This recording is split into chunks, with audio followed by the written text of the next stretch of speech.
mbokk internet yu Seneweb jërë ngeen jëf tey spécial plateau 1er mai dañ koy seek ak seen ministre ñun ñëpp monsieur le ministre du travail du dialogue social et des relations avec les institutions monsieur le ministre Samba Sy am nañ mbégte dalal la tey. di la nuyu Mohamed di la gërëm di la sant di nuyu bopp bépp liggéeykatu Seneweb. waaw monsieur le ministre tey 1er mai bi moom. Fête du travail si contexte bi ñu nekk jamono jii nii nan nga ko gisee nan lañ koy jëmmalee. sant yàlla bi ñu mayee ñu fekkee te tal di bàyyi xel ci waxtu yi ñu nekk ni nga ko waxee nekk na waxtu woo xam ne wute na ak li ñu tàmmoon di ko dund. booy seet tey ñu ngi fête le 1er mai waaye gisoo benn défilé gisoo benn ndaje ay liggéeykat du am ni mu doon amee. dépôt cahier de doléance loolu lépp nag boo ko gisee li ko waral mooy lii nga xam ne moo lëmbee addina bi laawaale suñu réew mooy lan mooy pandémie bi maanaam mbas mi nga xam ne dafa yëngal jamono laaj ñu jël ay matukaay bokk na ci matukaay yooyu maanaam mesures yi nga xam ne jël nañ ko ci état d'urgence bi ak couvre-feu bi tax na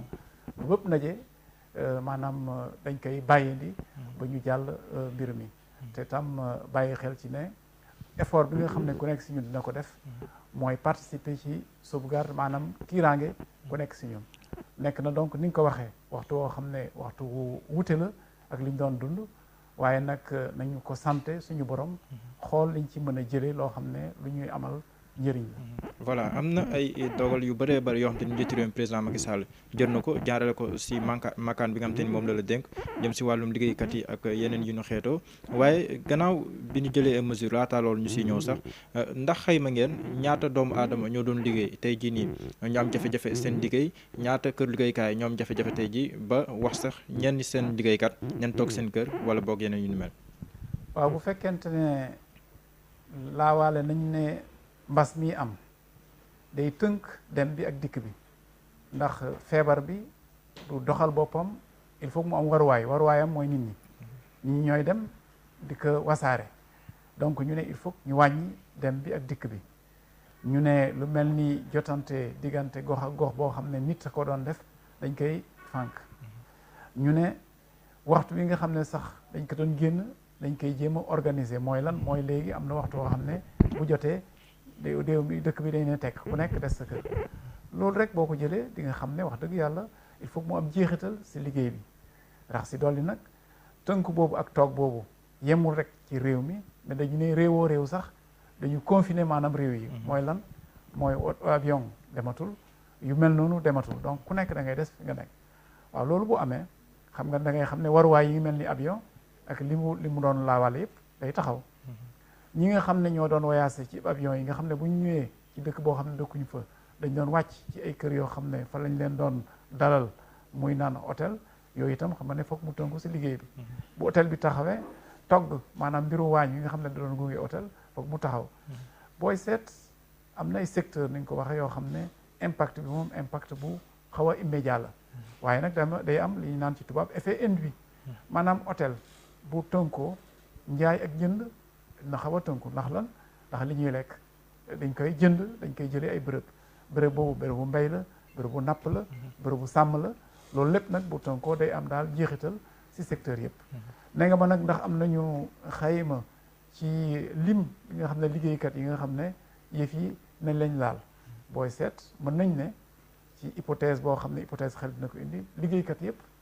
maanaam mu bari mu néew du ñàkk mu laal leen loolu moo tax président de la République dafa teel a jóg jël benn xët boo xam ne dafa jéem a ne nañu fexe ba koom bi ñu taxawal ko koom bi pour mu taxaw il faut que liggéeykat yi ñu sàmm leen moo tax mu jël ordonnance boobu nga tudd ordonnance boobu li mu wax ci lu leer mooy ci waxtu mbas mi bëgguñu mu am benn doomu aadama boo xam ne liggéeykat la boo xam ne day ñàkk liggéeyam ñu naan mbas mee ko waral. ordonnance boobu sax dina ci ñëw mais fu mu toll nii kon amul maanaam xayma bu ñu def si lim bu nu mën a téye fu mu toll nii pour ne nii ay kër liggéeykaay nangam leen wala ay liggéeykat nangam lañu woon tey jii am na ay jafe-jafe. boo bëggee mën naa la jox suñu baromètre social mooy benn lim boo xam ne semaine dañ koy génne. di ko jottali autorité bi di xool li xew ci bërëbu xëyukaay yi liñ ñu signifié fi ñu toll nii mooy nombre d'entreprises yi nga xam ne ci waxtu bi ñu ngi dawal li ñu naan chômage technique. am nañ ci lim ci Ndakaaru, am nañ ci lim ci yeneen i région wu Sénégal yi. bu ñu la nee nangamu entreprise moo nekk ci chômage technique boobu day tax temps de liggéeykat ñoom tam xëyatuñu ñu ngi toog waaye wax nga dañ ci dellu chômage technique boobu dañ ko organiser donc chiffres yooyu am nañ ko mu ngi nii ci kayit. waaw ndax mën nañ si am tuuti. waaw mën nañ ci am benn gisin. mooy booy seet dëkk bu mel ni Ndakaaru. mu ne Ndakaaru mooy maanaam région bi. Ndakaaru entreprise établissement yi nga xam ne mbir mi laal na leen dëggantaan téeméer ci xayma bi nga xam ne def nañ ko au 23 avril maanaam si ñaar fukk ak ñett weer bii nga xam ne mooy weeru avril. donc xayma bi ñu am mooy téeméer ak ñaar fukk ak juróom-ñetti entreprise mbir mi laal na leen ci entreprise yooyu ñeenti junni ak ñetti téeméer ak ñaar fukk ak ñetti liggéeykat def nañ leen ci li ñuy naan chômage technique. boo bëggee ma jox la beneen lim boo xam ne am na lu mu tekki mooy lu mel ni Tëngéej. juróomi entreprise la mbir mi laal juróomi entreprise yooyu yóbbu nañ ci chômage technique ñaar téeméer ak juróom benn fukk ak juróom liggéeykat. boo jëlee lu mel ni Ndar muy Saint-Louis foofu ñaar fukk ak benn entreprise la ñetti téeméer ak juróom benn liggéeykat yóbbu nañ leen chômage technique. dernière illustration bu fekkee ne bëgg nga ko lu mel ni Thiès fukk ak juróomi entreprise yëf yi laal na leen bu xaw a metti ba tax na yóbbu nañu chômage technique ñeenti téeméer ak juróom-ñaar fukk ak juróom-ñeenti liggéeykat. am nañu chiffre Ziguinchor am nañu chiffre Kolda Louga Fatick et cetera. ndax kon promesse bi président Macky Sall defoon mu nekk 1 million d'emplois ndax fu mu toll nii moom takkul suuf. jàpp naa ne crise bi dañ ko war a jàngat bu baax a baax mooy pandémie bi. pandémie bi xaw na tënk addina ci boppam. ñu war ci jëlee ay jàngat yu baree bari dañ ci dellu bu ko jot bi maye waaye crise bu amee lépp mu ngi wekku ci lu bari bari en tout cas pour développement réew ci niñ koy jëlee maanaam xëy bu naqadi neexut waaye mën na yeete mooy lan mën nga sukkandiku ci xëy bu naqadi bi développer ay opportunité fouetter sa koom gën a siggi gën a jóg maanaam lii ñëw te mu lu diis lu tar lu naqadi lu metti mën nañ ko jàpp ne paradoxalement mu nekk lu opportunité maanaam mën na nekk xéewal ndax nag yàlla mooy doxale noonu mbiram ñaare mu def dara nga jàngeet ko ne comme lu méttee métti loo xam ne da lay daanal tëral la fekk ne au fond buntul lay ubbil donc da nga ne est-ce que lii du entraver suñu projet am maanaam lim boobu nga tudd ci millions yu xëy dama ne déedéet buñ ko jàppee noonu nañ jàpp ne buñ ci génnee ak jàmm li ñu war a def day bari ba nga xam ne buntu xëy war na ubbeeku pour ay secteurs yu bari. juñu nga ko sànq mooy ordonnance bi nga xamante ni président Macky Sall moom moo ko becc te tamit yoon may ko ci loi d'habilitation bi nga xamante ni assemblée nationale moom moo ko voté adopté ko waaye bi ñu kiiwee ñu ne bu ñu dàq kenn ci kër liggéeykaay lu dul ne dafa def ñombe waaye am tamit ñu jóg.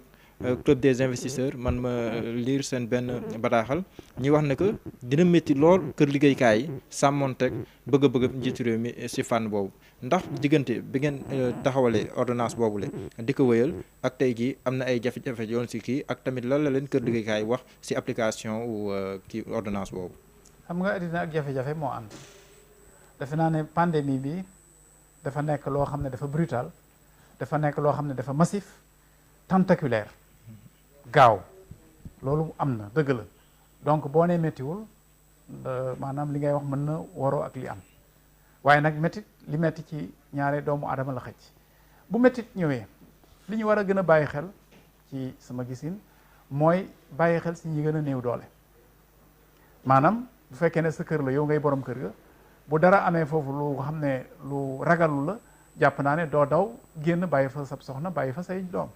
ñi gën a tuuti la ñu war a gën a bàyyi xel ba tax na lu mel ni bu amee dañuy xool ci chaîne bi ñi nga xam ne gën nañu fragile ñu veiller ci seeni protection ndax rek réflexe mën na nekk rek comme xaw na metti naa ko daggee fi mu gën a yombe naa laal liggéeykat yi loolu sax mën na nekk lu contre-productif par rapport ak boromu secteur bi nga xam ne fa la ñuy liggéeyee li président def mooy nañu aar liggéeykat yi mais waxu rek nañu aar liggéeykat yi dafa ne nañu aar bërëbu liggéeyukaay yi ndax nag boo aarulee bërëb bi nga xam ne dañ koy liggéeyee sàmmoo koom ba fa pour nga aar ki fay liggéey day jafe donc dafa ànd ñu ne licenciement moom dàq boo xam ne dañ koy wékk ci pandémie bi bu mu am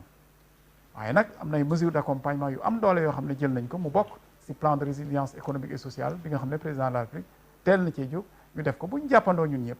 ku nekk bay sawar ku nekk jàpp ne yëf yi metti na mais ñoo ko war a dékkoondoo kii xëyle kii xëy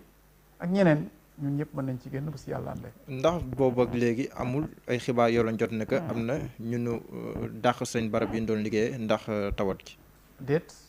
ndax loolu de jotaguñ ko naam am na ñoo xam ne yóbbu nañu seen liggéeykat ci chômage technique waaye ku la ne jaxran liggéeykat yi dañ leen dàq pandémie bi moo tax amagul ndax dañ ko tere te jàpp naa ne warul am ndax jàpp nañ ne warul mën a nekk li ci des nag mooy yan pexe lañu lal ba fexe ba entreprise yi mën a sigi mën a dékku impact bi mën a conserver seen liggéeykat bàyyi leen ñu continuer di xëy moo ñu gënal bu mu mul nekk bu ñu leen yóbbee chômage technique fekk nañ leen jox li nga xam ne loolu la yoon wi la maanaam loi bi moom la teg. société bu mel ni Le Soleil di société nationale ñu jàpp ne am na kun fa dàq ndaxte selon le directeur dafa def une faute lourde muy loo xam ne nii ordonnance prévoir na ko waaye syndicat jàpp na ne dafa sëqat moo tax ñu dàq ko loolu tamit ndax àgg na si makkaan bi nga xam te ni yaa ko jiite ak tam ban gis-gis ngeen si am. xam nga boo tuddee makkaan bu mel ni ministère ma nga jàpp ne ministre bi ci ministère bi la bokk waaye dafa am ay kuréel yoo xam ne ñoo koy doxal maanaam fii ci Ndakaaru am nañu inspection régionale du travail bi nga xam ne mu Dakar la am nañu inspection zone franche bi am nañ tam inspection bu Tëngéej bi loolu mooy inspection ressort yi nga xam ne bu dara amee ku nekk ci secteur DJ fa ngay dem li ñu may wërsëg ci réew mi ñu sante ko suñu borom mooy dañ nekk ci réew moo xam ne yoon moo ko organisé mooy lan mooy man liggéeykat bu fekkee ne dara jot dab na ma ci sama bërëb bu liggéeykaay xam naa ne am na foo xam ne fa laa war a jaar bu fekkee ne sama àq ak sama yelleef dañ ko bëgg a sañ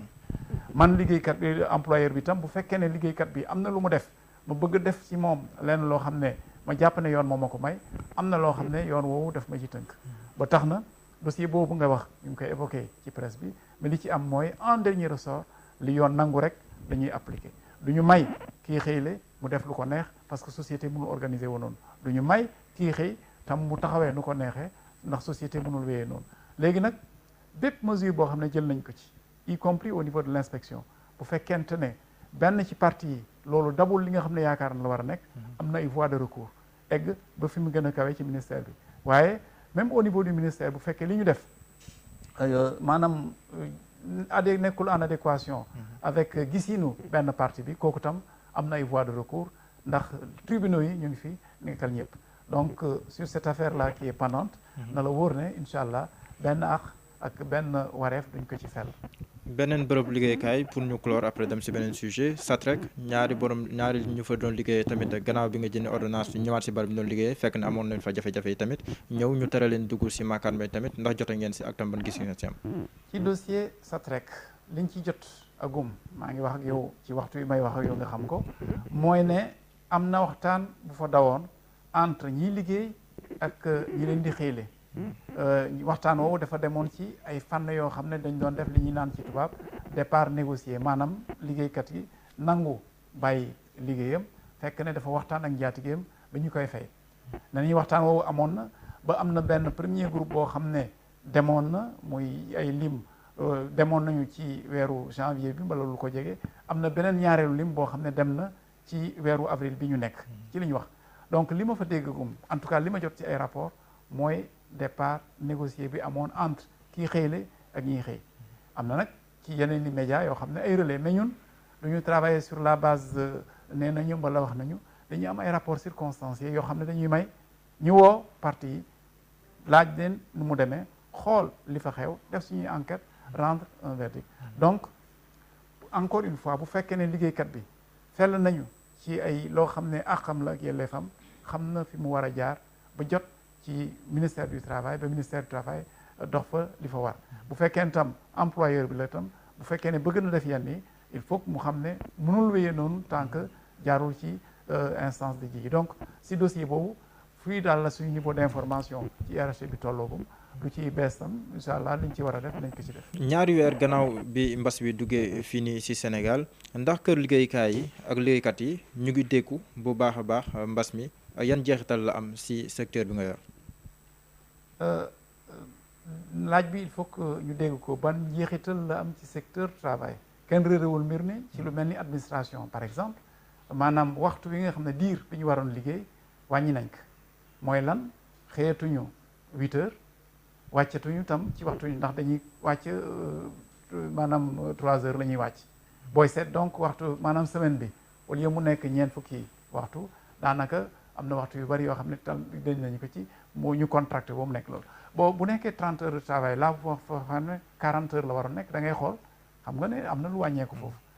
mën nga jàpp tam ci bérébu liggéeykaayu privé bi dañu ne léegi il faut ñu xool lu ñuy defee face à la pandémie mooy lan mooy organiser liggéey bi ci lan mooy fexe ba liggéey bi buñ ko mënul la ñu wàññi bu ñu mënee wàññi diir bi ñu wàññi ko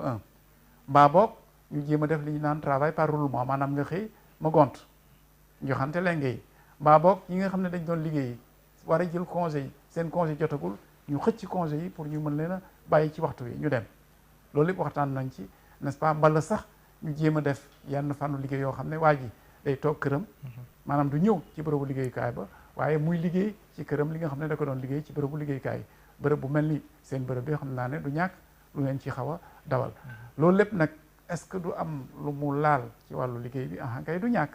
waaye nag waxtu wi moo ko laaj mënuñu considérer ne que dañu nekk dans un temps ordinaire ou dans un temps normal ku nekk si ñun war nga nangu donc ci façon bi nga doon nekk ak li nga doon doxale moo am ci ay changements yoo xam ne de manière globale na am incidence si suñu koom. waaw ndax tamit am na benn plan post Covid 19 boo xam ne ni ñu ngi koy waaj di ko togg wala sax bu noppi ba pare ngir tamit gunge kër liggéeykaay yi. waaj bi moom ñi nga xam ne yor nañu maanaam responsabilité jéem a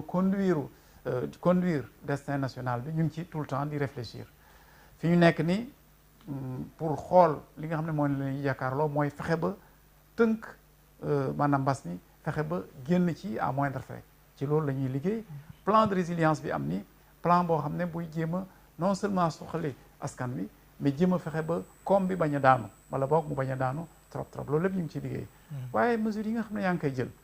pour prévenir effondrement entreprise yi pour faire de sorte que travailleurs yi continuer di liggéey mbaa bu ñu toogee tam ñuy fayeeku yooyu mesures yëpp c'est un pari pour l'avenir bu entreprise yi commencer continuer di liggéey ça veut dire que la vie continue bu fekkee ne liggéeykat bi mu ngi am koom di am lu mu fayeeku di jënd di jaay day am tam effet d'entraînement donc li ngay def tey nii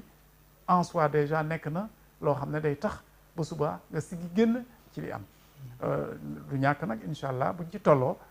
maanaam président de la république gouvernement bi génn itam yu bees yoo xam ne dafa méngoo ak jamono ji buñ ci génnee waaye nag il faut simplement que ñu nangu di avancer pas à pas. ndax yéen a ngi waxtaan yi tamit kuréelu ñi nga xam te ni ñoom ñooy woy kër liggéeykaay ñi ko yor ndax yéen a ngi waxtaan ak ñoom itamit yan idée lañ leen di gën a soumettre ngir tamit gën leen a mën a taxaw. waxtaan bu wi weesoo moom mesures yi ngeen di jël. waxtaan wi am na ci lu wér yaa ngi fàttaliku ne président de la république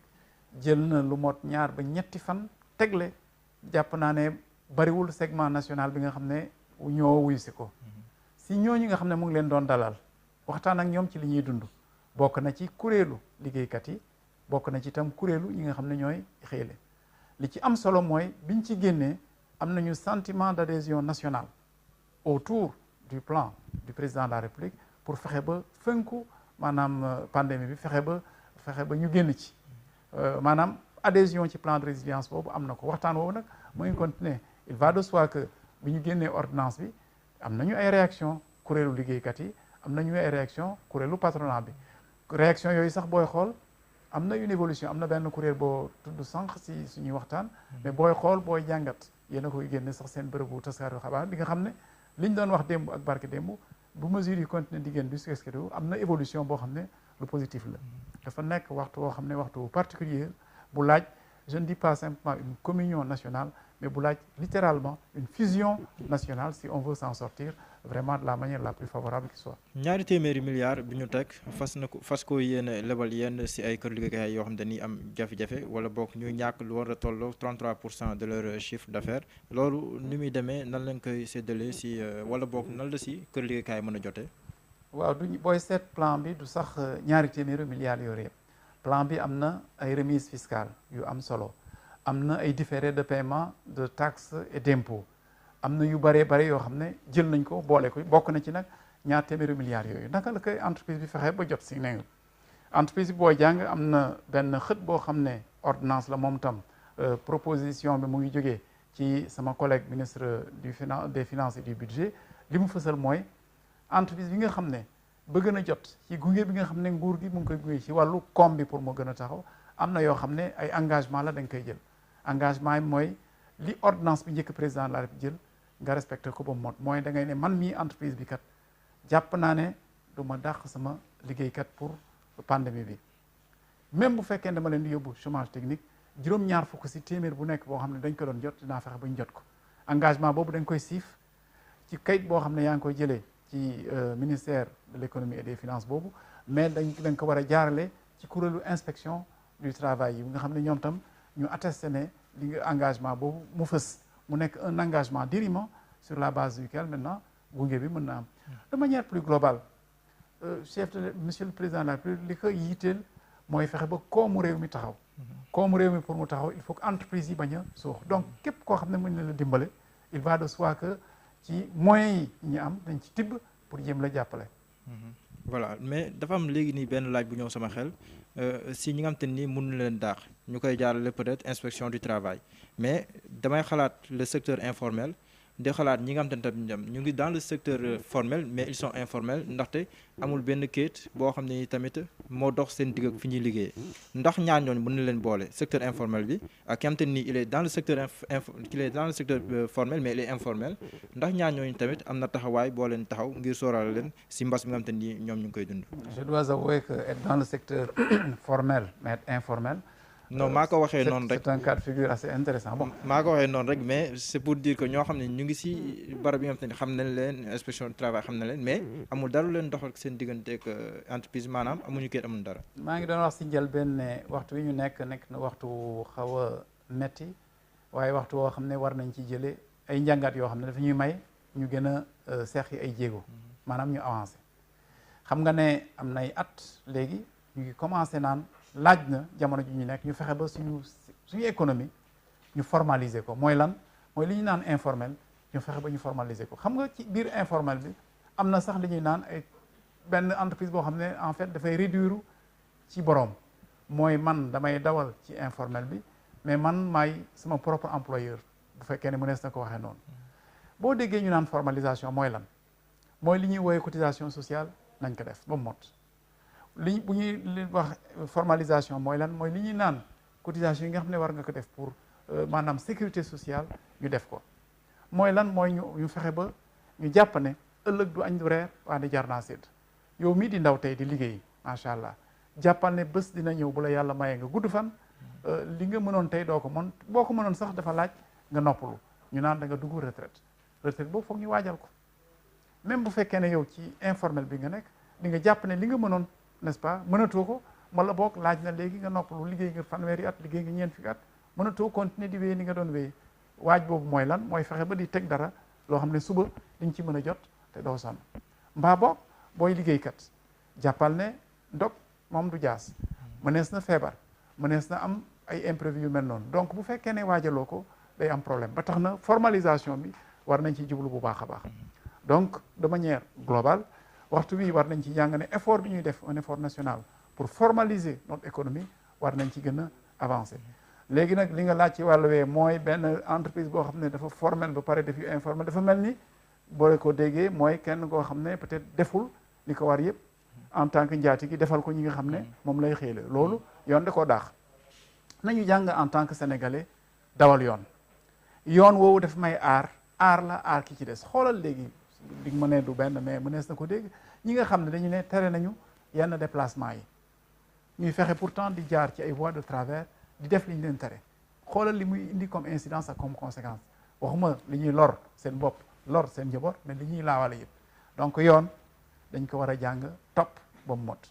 yoon moo ñuy may non seulement ñu aar ñi ci des mais ñu aaru donc en tout cas formalisation économie bi dañ jàpp ne en tant que économie c'est tout le pays qui pourrait en profiter. Voilà léegi dañuy ouvrir benn brèche pour wax d'une manière générale Covid-19 bi si gëstu bi ngay gëstu si seetlu bi ngay seetlu tamit ndi mbir bi di doxee Sénégal jamono ji ëpp na fu mu toll nii wala bokk juróom-ñetti téeméeri cas ëpp na ko fu mu toll nii Sénégal yaa ngi koy wax charte yi ñu teg am na ñu koy jalgati di def leneen ban taxawaay moom moo war fu mu toll nii si sa gis-gis. taxawaay bi mooy nguur gi li ko war yëpp dina ko def d'un côté mais nguur gi li mu def li ko war police ak gendarmerie armée sapeur ñëpp corps yooyu yëpp def liñ leen war du doy yéen ñi nekk ci bërëbu tasukaayu xabaar yi yéen a ngi béy seen waar waaye lu ngeen ko béy du des li des mooy pour mu mot taxawaayu askan wi mooy fexe ba ku nekk ci ñun nga jàpp ne mbir mi sa mbiru bopp la ndax nag dafa nekk lënkaloo boo xam ne mu ngi mel ni ab seen képp ku ci bàyyeeku yox-yoxi day yàq mbir mi situation bi elle est tendue lim bi mu ngi yokku waruñu décourager kuy jàng tam évolution pandémie ak épidémie di nga xam ne au fond quelque part li am mënees nañu seentu ne noonu lay war a mën a demee liñ ci may ñu génn ci génn bu gaaw moo ñu changer suñu comportement fexe ba tënku ci ñi xam li ñuy wax ñu jéem ko def buñ ko defee bu soobee yàlla ki ñu ko teg nañ ko déggal mooy suñu borom buñ ko defulee ñuy jaay beew ñenn ñi jaay réew ñenn ñi ñàkk xam mën naam mu xaw a gën a yàgg te bu yàggee daf ñuy xaw a lor. monsieur le ministre amoon nañu mbégte seq yow jotaay tey ñu bàyyi la nga tàggatoo ak ñun doon seetaan. di la nuyu di la gërëm di nuyu bépp liggéeykat leen di souhaiter un bon 1er mai en dépit de la crise que nous sommes en train de vivre di wax ne ba ma ko mayee si tubaab rek nañu bu ñu bàyyi xel ci ne les ténèbres les plus profondes renferment une promesse d'aube maanaam guddi lu mu lëndëm lu mu kiris nañ jàpp ne bëccëg bu fenk moo ciy tegu di ñaan yàlla bëccëg boobu nekk bëccëgu bànneex ci suñu réew ak réew yi àddina yëpp. Amin jërëjëf monsieur le ministre jërëjëf yéen ñu doon teewlu dig leen daje si lu yàggatul dara incha allah jërë ngeen jëf.